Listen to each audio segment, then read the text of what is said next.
जिला स्तरीय रबी 2025-26 सीएम किसान सहायता राशि प्रदान पवित्र नुआखाई अवसर में कृषि और कृषक सशक्तिकरण विभाग द्वारा रबी 2025-26 सीएम किसान सहायता राशि प्रदान राज्य स्तरीय उत्सव ओयूटी भुवनेश्वर स्थित कृषि शिक्षा सदन ठारे आयोजित होई अवसर में मुख्यमंत्री श्री मोहन चरण माझी सीएम किसान सहायतार तृतीय किस्ती 51,54,115 जन क्षुद्र नाममात्र चाषी भूमिहीन कृषक परिवार अनुकूल जनजाति समूह और सहरांचल कृषकों को डीबीटी माध्यम मोट 1,04,129 कोटी टंका प्रदान करिसेंती। एही परिप्रेक्षी में स्थानीय आदिकवि सारला दास संस्कृति भवन में आयोजित जिला स्तरीय कार्यक्रम में मुख्य अतिथि भाव मान्यवर मंत्री शिल्प दक्षता विकास और वैषयिक शिक्षा श्री संपत चंद्र स्वाई, सम्मानीय अतिथि भाव मान्यवर सांसद जगतसिंहपुर श्री विभू प्रसाद तराई, मान्यवर विधायक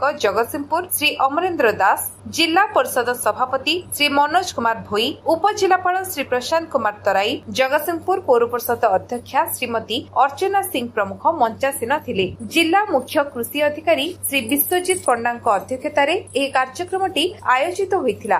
कार्यक्रम में जिला मुख्य कृषि अधिकारी श्री विश्वजित पंडा स्वागत भाषण और अतिथि परिचय प्रदान करथिले। समस्त ब्लॉक कृषि अधिकारी और समस्त क्षेत्र कर्मचारी 150 रु अधिक चाषी भाई भौणी कृषि विभाग कर्मकर्ता तथा गणमाध्यम प्रतिनिधि प्रमुख उपस्थित थिले।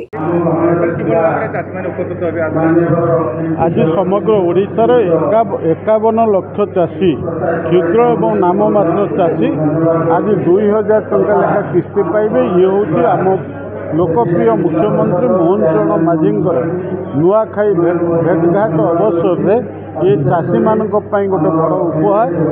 गोटे कथा हूँ देश को विकसित करने राज्य को विकसित करने चाषी मानक जो आर्थिक स्थितिर परिवर्तन होवार आवश्यकता अच्छी से आम सरकार अंततः आर्थिक सहायता देवा सहित किभली कृषिजात सामग्री सर्वनिम्न सहायक मूल्य को बढ़ाइबा एवं अन्यान्य व्यवस्था चाषीर आय को द्विगुणित करने विभिन्न सब्सिडी दियाइबा ये समस्त व्यवस्था को आम सरकार नहीं।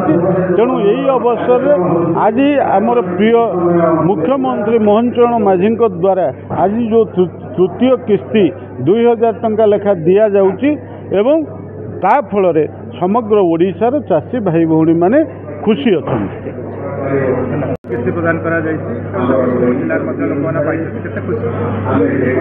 आज मान्यवर मुख्यमंत्री द्वारा डीबीटी माध्यम रे आज सीएम किसान योजनार तृतीय किस्ती आम राज्य रे समस्त कृषक भाई और भौणी मानक आज प्रदान करागला एवं यही अवसर में आम समस्त जगतसिंहपुर जिले में आम एकत्रित होइतिलु। जगतसिंहपुर जिलार 8टी ब्लॉक रु आज कृषक भाई और भौणी माने आसिचंती, जो हिताधिकारी माने आज एठी आसिचंती आपण देखुथिबे। सेठी मान्यवर मुख्यमंत्री डीबीटी माध्यम रे जेते बेले दिले तुरंत भाव में एठी हिताधिकारी अकाउंट रे आसी ठन ठन भाव में पहुँचला। ये हूँ मान्यवर मुख्यमंत्री आम सरकार प्रतिबद्धता कृषि क्षेत्र में एवं कृषक मानकर उन्नति पाई। कृषक माने समृद्ध एवं सशक्त हेले ओडिशा आगु को बढ़िबो, ओडिशा समृद्ध ओडिशा गठन नहीं पारिबो। ताकू लक्ष्य करी विभिन्न प्रकार योजना करा जायछि। से सीएम किसान योजना हो, श्री अन्न अभियान हो, पीएम किसान योजना हो, धानर एमएफसी बढ़िबा हो कि सब डिविजन स्तर रे शीतल भंडार प्रतिष्ठा करवा ये सबको जदि आपण मान देखिबे आम सरकार सबुबेले प्रचेष्टा करुचंती कृषक मानू आगु को बढ़िबा पाई। एवं आपण जानिथिबे सबुबेले मान्यवर मुख्यमंत्री प्रचेष्टा किभली भाव में सबु वर्गर लोकंकर उन्नति हब, कृषक मानकर उन्नति हब, कृषक माने सशक्त हेबे ताकू लक्ष्य करी निरंतर भाव में आम सरकार प्रयास करुचंती। धन्यवाद। जगतसिंहपुर राकेश कुमार नायक रिपोर्ट, विश्व विजय न्यूज ओडिशा।